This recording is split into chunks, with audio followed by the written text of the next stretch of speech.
Bienvenue dans Parlons Digestion, le podcast pour comprendre enfin ce que votre ventre essaie de vous dire. Je suis Cécile Caron, praticienne en nutrition fonctionnelle spécialisée dans le bien-être digestif. Je me suis prise de passion pour les pouvoirs extraordinaires de notre ventre et j'ai eu envie de les partager avec la moitié de la population tout de même qui souffre de maux de ventre. Alors restez avec moi pour comprendre les causes de vos troubles digestifs et comment vous en libérer, non seulement pour apaiser les ballonnements, problèmes de transit et autres joyeusetés, mais aussi pour calmer votre esprit, réduire votre stress et retrouver énergie et sérénité. Parce que non, tout ça n'est pas dans votre tête.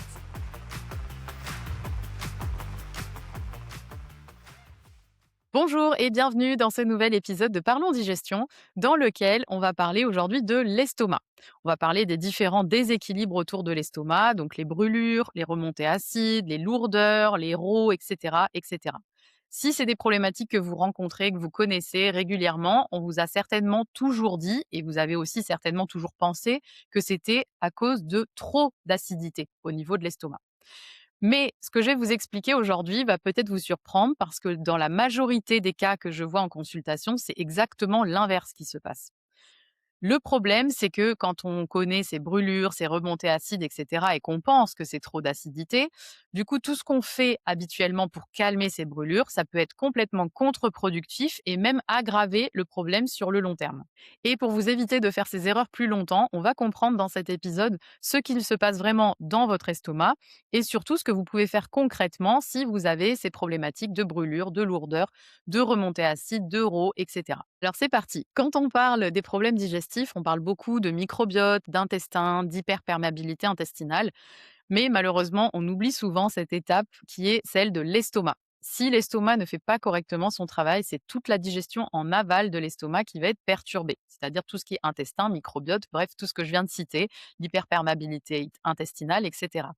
Il faut imaginer le système digestif un peu comme un train ou comme une chaîne de production. Alors, c'est pas lui rendre service vu toutes les fonctions merveilleuses du système digestif, mais imaginons que, un peu comme un train, il faut que chaque wagon fasse correctement son travail. Et si un wagon déraille, bah, c'est tout le train qui va dérailler.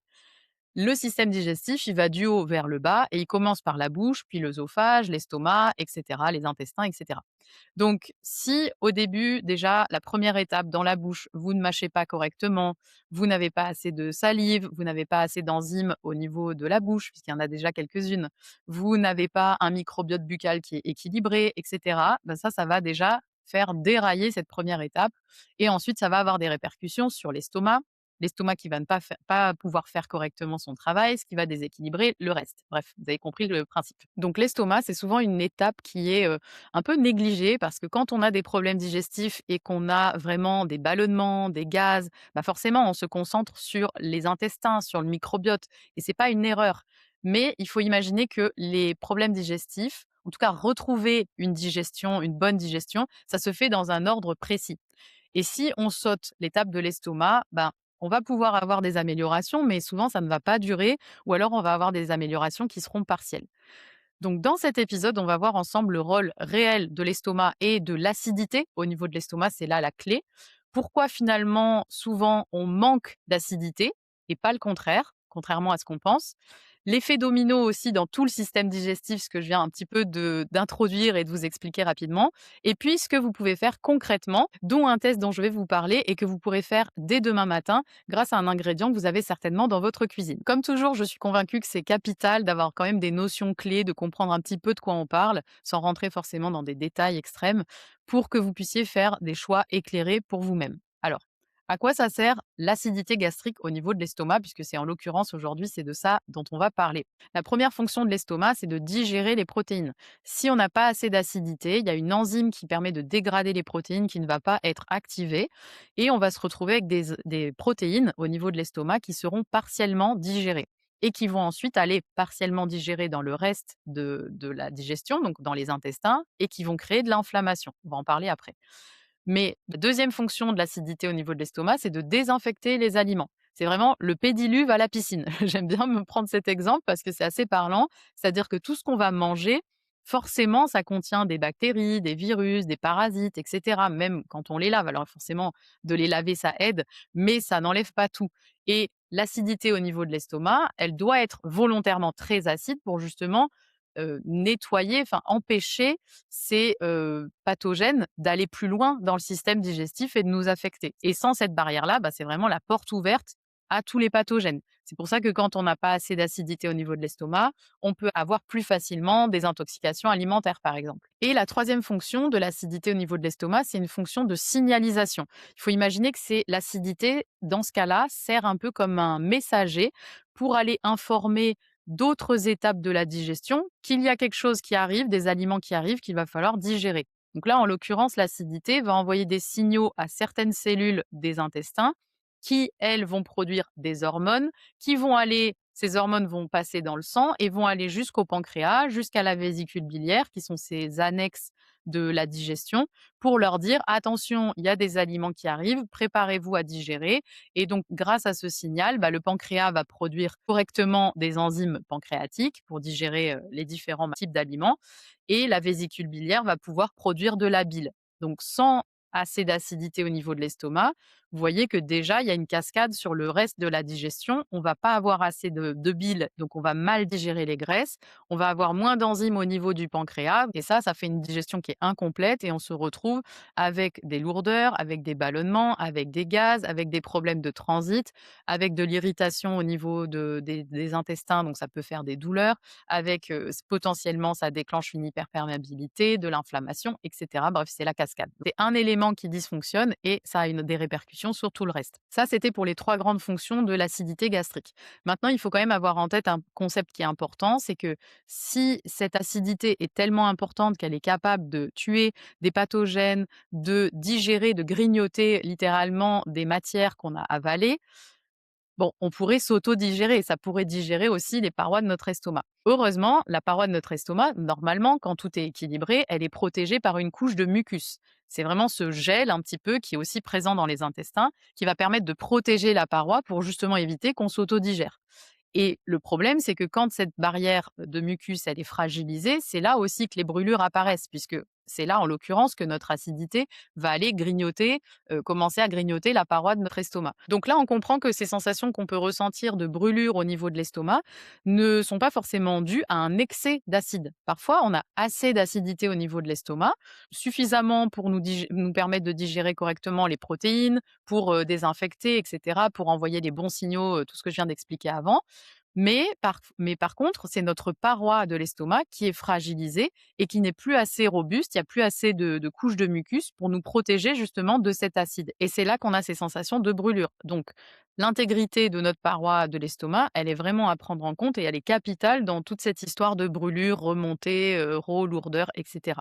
Maintenant, dans la majorité des cas que je vois, tous ces inconforts au niveau de l'estomac ne sont pas causés par trop d'acide, mais par pas assez d'acide. Je sais, ça paraît complètement, contre-intuitif, mais je vais vous expliquer pourquoi. Parce que quand on manque d'acidité, le problème, c'est que les aliments qu'on va manger vont stagner trop longtemps dans l'estomac, puisqu'on l'a vu, il faut avoir suffisamment d'acidité pour grignoter les protéines notamment et puis désinfecter tout le reste et ça fait partie d'une bonne digestion. On doit manger, ça arrive dans l'estomac, c'est digéré en un temps voulu grâce à l'acidité notamment et au brassage de l'estomac et puis ça va être vidangé petit à petit vers le reste, vers les intestins. Donc s'il n'y a pas assez d'acidité, ça va être partiellement digéré, ça va stagner trop longtemps dans l'estomac, du coup ça va fermenter, ça va créer des gaz et ces gaz-là, ça peut générer une pression, donc parfois c'est pour ça qu'on a des RO assez fréquemment et puis ça peut générer, il faut imaginer un ballon qui gonfle, hein, ça va générer une pression dans l'estomac qui est normalement une poche, fermée et qui s'ouvre, en haut et en bas par des sphincters qui vont s'ouvrir et se fermer en temps voulu. Le problème, c'est que quand déjà cet écosystème de l'estomac dysfonctionne, bon, bah, les cardias en général, ils dysfonctionnent aussi. Et puis cette pression qui est générée par le gaz, hein, qui est enfermé dans l'estomac, ça va faire pression aussi sur le cardia et ça va créer des remontées dans l'œsophage. Normalement, dans la digestion, tout va du haut vers le bas, mais normalement, on ne revient pas à l'étape d'avant, ça ne doit pas remonter, ça ne doit pas aller dans l'autre sens.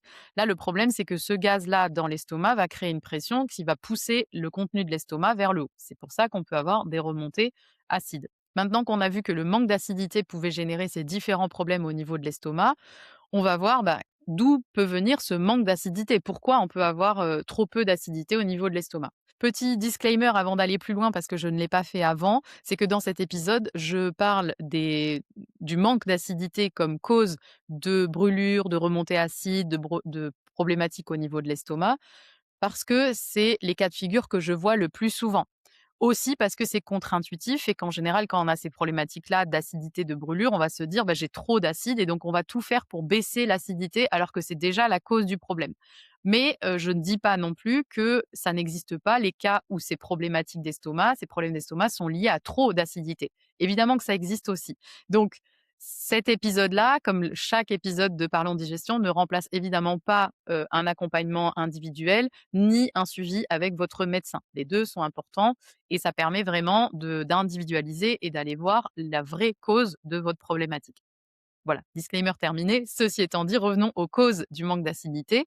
Alors, ça peut être un stress chronique, bah, comme toujours, hein, les problèmes digestifs, en général, sont souvent liés à un système nerveux qui est dérégulé. C'est-à-dire que si vous êtes stressé de manière chronique, consciemment ou non, aussi, si votre système nerveux, il perçoit une insécurité, quotidienne, constante, sans même que vous vous en rendiez compte, parce que vous, c'est votre manière de fonctionner. Vous n'avez pas non plus l'impression d'être tout le temps, hyper stressé, à vous ronger les ongles et cetera, mais vous avez, toujours ce fond d'insécurité. Votre système nerveux, il perçoit qu'il y a une insécurité potentielle qui est là, donc vous devez vous protéger. Vous êtes en alerte et tout ça, ça inhibe la digestion, y compris l'acidité au niveau de l'estomac.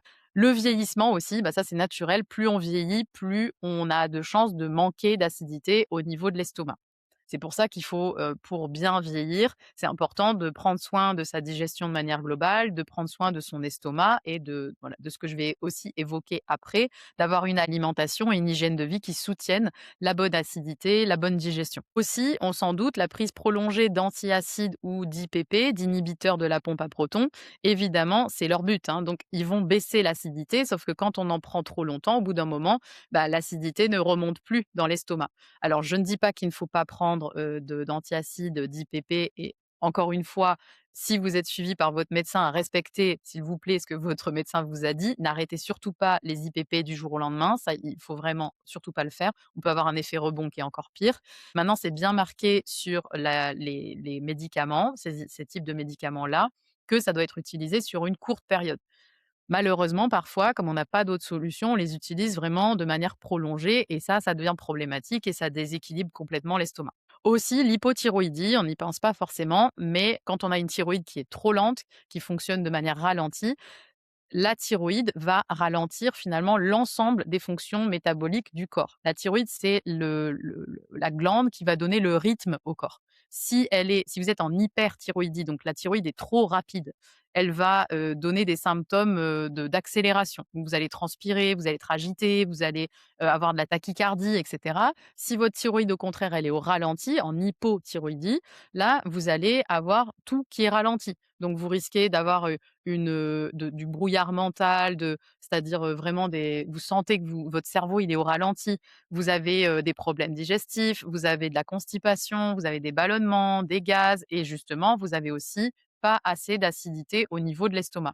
Pourquoi? Parce que les hormones thyroïdiennes ont aussi un impact sur l'activité des cellules de l'estomac qui produisent l'acidité. C'est notamment pour ça qu'il y a beaucoup de personnes qui sont en hypothyroïdie, qui ont des troubles digestifs chroniques. Il y a vraiment un lien entre les 2. Et puis dernière cause que je voulais évoquer, alors il y en a peut-être d'autres, mais qui ne me sont pas venues en tête, c'est une alimentation qui est pauvre en nutriments, en tout cas qui n'apporte pas les bons nutriments nécessaires au bon fonctionnement, au bon équilibre de votre estomac. Quand on comprend le fonctionnement du corps de plus en plus, on se rend compte quand on rentre dans les détails, c'est à la fois passionnant, mais aussi très complexe dans le sens où rien ne fonctionne de manière isolée, tout est lié et tout fonctionne avec des substrats, avec des cofacteurs, avec chaque fonction a besoin d'aide d'un côté ou de l'autre pour se faire. Ça peut être, on a besoin d'énergie et on a besoin aussi de nutriments, de vitamines, de minéraux, et cetera. Rien ne se fait tout seul comme ça de manière isolée. Pour l'estomac, en l'occurrence, il faut certains nutriments. Alors, il y en a beaucoup, mais je vais citer le zinc, les vitamines du groupe B, par exemple, le magnésium. Tout ça, ce sont Des cofacteurs, on appelle ça des cofacteurs, donc c'est un peu comme, des vis, des boulons, voilà, des charnières et cetera, des choses dont on a besoin pour construire autre chose. Alors si votre alimentation, elle ne vous apporte pas justement ces briques de base, bah, votre estomac, il ne va pas pouvoir faire son travail correctement. Là, on met le focus sur l'estomac, mais évidemment, vous vous rendez compte que tout dans votre digestion et dans votre corps a besoin de différents cofacteurs et donc notre alimentation, c'est ce qui va nous apporter ces outils-là, ces cofacteurs-là, ces briques, cette base. C'est pour ça que j'ai créé le programme Fresh Start pour vraiment vous aider à poser cette base alimentaire. Ce n'est qu'une base. Ensuite, on va personnaliser, aller plus loin, et cetera. Mais vraiment, sans cette base-là, on ne fait pas grand-chose. Donc, si ça vous intéresse, je mets le lien du programme Fresh Start dans les notes de l'épisode. Maintenant, je voudrais quand même faire juste une petite parenthèse sur la bactérie Helicobacter pylori. Je ne peux pas parler de l'estomac sans parler de cette bactérie-là. Pourquoi? Parce que c'est une bactérie qui est quand même très répandue, alors beaucoup plus dans certains pays que dans d'autres, mais il ne faut pas croire qu'en France, on est à l'abri de cette bactérie. Et elle est quand même plus répandue que ce qu'on pense, mais elle n'a pas les mêmes effets chez tout le monde. C'est-à-dire que certaines personnes, on va se rendre compte par des examens de routine, que par exemple, souvent avec les endoscopies que font les gastro-entérologues, avec les caméras qu'on envoie jusqu'à l'estomac, on peut voir la présence de cette bactérie-là. Et parfois, c'est comme ça qu'on s'en rend compte, mais la personne n'a pas forcément de symptômes. Et d'autres personnes ont vraiment des symptômes assez prononcés dus à la bactérie. Ça peut être des douleurs assez vives comme des coups de poignard, des douleurs aiguës au niveau de l'estomac qui gonfle, des remontées acides, des rots fréquents, bref, un peu tout ce qu'on vient d'évoquer avant. Donc l'approche n'est pas encore unanime, c'est-à-dire que, certaines personnes pensent que si on voit une bactérie Helicobacter pylori dans l'estomac, mais que la personne n'a vraiment aucun symptôme digestif, aucun symptôme d'estomac ni d'intestin et cetera, aucun problème digestif, ben, cette bactérie fait peut-être partie de son équilibre à elle. Donc, est-ce qu'on doit l'enlever à ce moment-là? Il y a encore débat. Par contre, les personnes qui ont eu cette bactérie-là et qui ont des problèmes digestifs, là oui, en général, il faut s'occuper de cette bactérie et pas la laisser dans l'estomac. Parce que cette bactérie-là, en fait, elle adore l'acidité, c'est pour ça qu'elle loge dans l'estomac, elle n'est pas folle, hein, c'est l'endroit le plus acide, et elle va favoriser une surproduction d'acide parce qu'elle, vraiment, elle croît dans ce milieu-là. Maintenant, à long terme, le problème, c'est que cette bactérie, elle va aussi endommager les cellules qui sont productrices d'acide dans l'estomac et ça va plutôt conduire à une hypoacidité, une hypochloridrie. Résultat, avec cette bactérie, quand on a des symptômes qui s'expriment, on peut avoir les mêmes symptômes au début de l'infection que plus tard, mais en fait, le mécanisme est complètement contraire. Au début, c'est parce qu'effectivement, on a trop d'acidité dans l'estomac parce que la bactérie surstimule la production d'acidité et plus tard, quand, les cellules de l'estomac sont déjà endommagées, on va avoir trop peu d'acidité. Mais finalement, on a vu que les symptômes pouvaient être très similaires. Tout à l'heure, j'ai évoqué un peu la cascade, l'effet domino dans la digestion que pouvait, avoir un manque d'acidité au niveau de l'estomac. Donc je vais revenir un petit peu plus en détail là-dessus. Le premier effet, quand on n'a pas assez d'acidité au niveau de l'estomac, c'est une inflammation et une hyperperméabilité intestinale. On l'a vu, quand il n'y a pas assez d'acidité au niveau de l'estomac, les protéines vont être mal digérées, mal dégradées, et donc c'est des protéines un peu plus grosses, des molécules un peu plus grosses qui vont arriver dans l'intestin grêle. Le microbiote, de par ces molécules qui sont partiellement digérées, va se déséquilibrer. Un déséquilibre du microbiote, ça peut entraîner une inflammation, ce qui va irriter la paroi de l'intestin et ça va activer le système immunitaire qui est juste derrière la paroi intestinale et ça va, déclencher de l'inflammation avec éventuellement une inflammation de bas grade, c'est-à-dire qu'on va avoir une inflammation qui va se répandre un peu partout dans le corps, qui est à bas bruit, c'est-à-dire c'est pas des grosses inflammations, ça donne pas des symptômes vraiment évidents d'une inflammation, mais c'est quelque chose d'assez pernicieux qui est là en toile de fond, qui peut donner, des douleurs articulaires, de la fatigue, une prise de poids, des migraines, des maux de tête, des tendinites à répétition et cetera et cetera. Deuxième conséquence du manque d'acidité au niveau de l'estomac, c'est le manque de signalisation ou la mauvaise signalisation entre les différentes étapes de la digestion.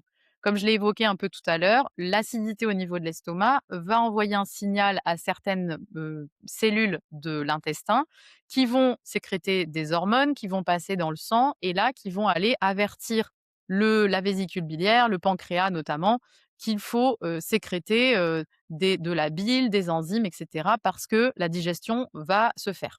Et le pancréas, quand il est sous-stimulé parce qu'il y a pas assez d'acidité, il va pas assez produire d'enzymes pancréatiques et donc même avec une alimentation qui pourrait être dite parfaite, même si je crois pas que ça existe vraiment, mais dite parfaite sur le papier, ça peut donner une digestion qui est inefficace. Encore une fois, c'est pour ça que j'insiste là-dessus parce que on se dit toujours: «Bah, mon alimentation, elle est bonne sur le papier, voilà, je mange ça, ça, ça, c'est bon, mais je comprends pas pourquoi j'ai toujours des problèmes». Mais parce que il y a évidemment ce qu'on met dans l'assiette qui est important, mais il y a comment on le digère. Et là, on voit que on a beau bien manger, si notre pancréas ne sécrète pas correctement les enzymes pancréatiques, bah, même avec une alimentation parfaite, la digestion va être, inefficace, partielle.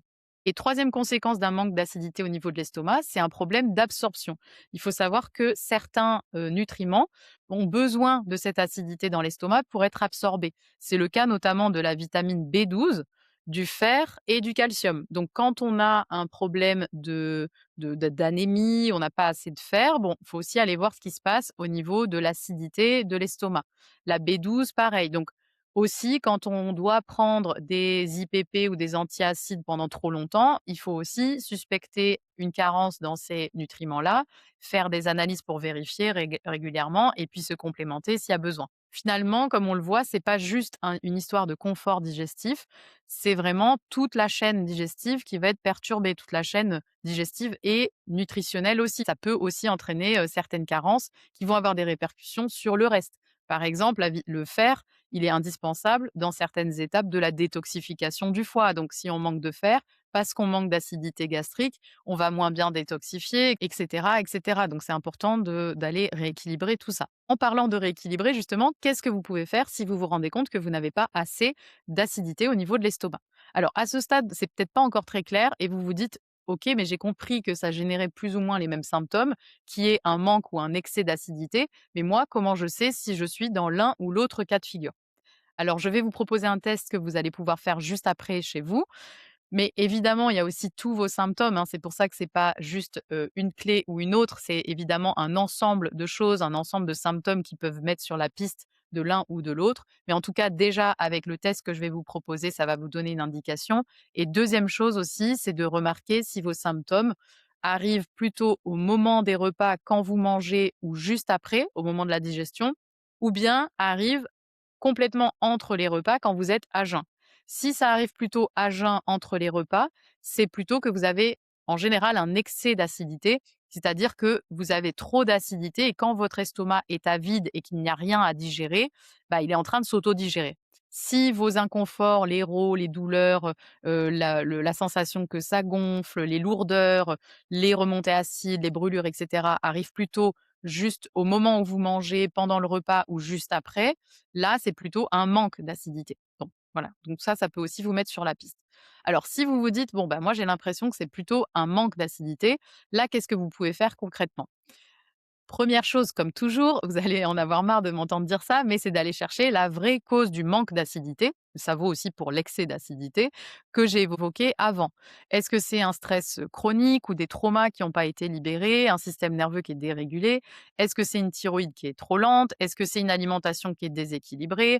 Est-ce que c'est le vieillissement et donc on va soutenir comme on peut l'estomac, mais c'est aussi physiologique? Bref, voilà. Donc il faut aller voir la vraie cause de ce manque d'acidité, mais ça demande un accompagnement personnalisé.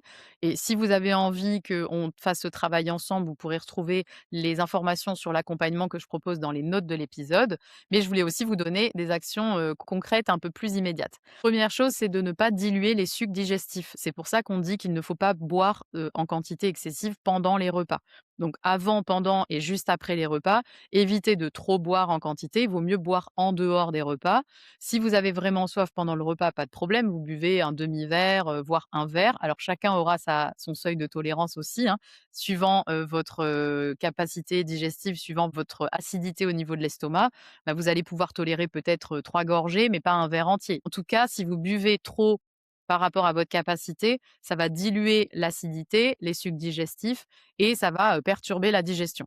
Deuxième chose que vous pouvez faire, c'est d'ajouter du vinaigre de cidre. Alors, soit vous utilisez déjà du vinaigre de cidre dans vos salades et dans ce cas-là, il faut bien, boire tout le vinaigre, on va dire, que vous mettez dans votre vinaigrette et ne pas le laisser au fond de l'assiette, sinon ça n'a pas d'effet. Mais vous pouvez aussi prendre une cuillère à soupe dans un demi-verre d'eau ou un verre d'eau, de vinaigre de cidre brut et bio, celui idéalement où il y a encore la mer, qui flotte au fond de la bouteille, et ça, vous allez le diluer donc dans un verre d'eau, un demi-verre d'eau, et le boire un petit peu par quelques petites gorgées, un peu juste avant de commencer, pendant, après. Bref, il faut vraiment que ce soit autour du repas. Donc ça, vous pouvez utiliser le vinaigre de cidre et ça va légèrement acidifier votre estomac. Attention, c'est pas non plus une solution miracle, ça ne convient pas à tout le monde. Si vous sentez que ça ne vous convient pas, que ça crée trop d'acidité, plus de brûlure encore, ou bien que vous savez que vous avez une intolérance à l'histamine, bon, ça vous pouvez réagir au vinaigre de cidre, donc prudence et observez bien, vos ressentis. Si ça aide, tant mieux, si ça aide pas, vous laissez tomber. Et puis troisième chose, on a vu aussi que ce qui était important, c'était effectivement l'acidité dans l'estomac, le taux d'acidité, mais c'était aussi et presque j'ai envie de dire surtout, finalement une question de paroi de l'estomac et de mucus et de qualité de la paroi. Est-ce qu'elle est assez robuste, équilibrée? Est-ce qu'elle a un bon mucus pour supporter l'acidité? Si c'est pas le cas, et c'est souvent pas le cas quand on a ces problématiques, d'estomac, c'est qu'il y a déjà un déséquilibre au niveau de la paroi. Dans ce cas-là, il y a certaines plantes qui peuvent aussi soutenir la muqueuse gastrique. On a l'aloe vera notamment, que vous pouvez, prendre en gel par exemple ou en gélule. Idéalement, prenez de l'aloe vera sans Halloween. Alors pas Halloween, la fête des citrouilles, hein, du mois d'octobre. C'est Halloween, c'est un composé qu'on peut trouver dans l'aloe vera et qui peut être allergisant pour certaines personnes. Donc souvent, c'est marqué sans Halloween. Vous prenez plutôt cette aloe vera-là. Ensuite, il y a la racine de guimauve aussi qui, va permettre de créer un mucilage protecteur. Donc le mucilage, c'est quoi? C'est un espèce de gel, hein, finalement, protecteur. Il y a aussi la réglisse qui peut renforcer le mucus gastrique. Alors attention, il faut bien prendre la forme de réglisse qui soit la réglisse DGL. C'est la forme, attention, je n'arrive jamais à prononcer ce mot-là, la forme déglycyrrhizinée. Voilà, c'est dit. Donc cette forme-là, elle est un peu différente et elle est beaucoup plus, elle n'a pas forcément les effets secondaires de la réglisse qu'on peut trouver dans les bonbons, par exemple. Donc cette forme-là, normalement, est bien acceptée. Mais si vous avez de l'hypertension et que vous êtes sous traitement pour, de l'hypertension, demandez bien l'accord de votre médecin avant, parce que la réglisse peut avoir un impact sur la tension. Et puis il y a aussi l'orme rouge qui est très doux pour les muqueuses et qui va aussi agir sur, la muqueuse gastrique. Encore une fois, on est tous différents. Demandez bien l'accord aussi du professionnel qui vous suit ou de votre médecin si vous avez, certains traitements en cours, certains médicaments, pour être sûr que ce soit bien compatible. Alors, on en arrive presque à la fin de cet épisode avec le test que je voulais vous proposer à faire chez vous. C'est un test hyper simple que vous allez faire 3 matins de suite à jeun. C'est-à-dire, vous vous levez, vous pouvez aller aux toilettes, vous brossez les dents si vous voulez. C'est mieux, c'est conseillé parce que vous allez éliminer les toxines qui sont remontées dans la bouche pendant la nuit. Et ensuite, la première chose que vous allez faire avant de boire du thé, de l'eau, du café, peu importe, vous allez dissoudre une cuillère à café de bicarbonate dans un demi-verre d'eau. Vous mélangez bien et vous buvez ça d'un trait. Au moment où vous reposez le verre, vous déclenchez un minuteur pour mesurer le temps entre le moment où vous avez bu la solution et le moment où il y a un RAW qui sort. Je sais, ça peut paraître bizarre, mais en fait, ce qu'on cherche, c'est la réaction entre le bicarbonate qui est alcalin et l'acidité de l'estomac. Et ça, normalement, ça doit produire un gaz, ce RAW qui va remonter. Alors si ça fait moins de 2 minutes ou à peu près 2 minutes, normalement, c'est que vous avez une acidité correcte. Alors si c'est des rots assez importants et que ça arrive tout de suite, c'est peut-être que vous avez même un excès d'acidité. Mais normalement, autour de 2 minutes, ça va être une acidité qui va être correcte.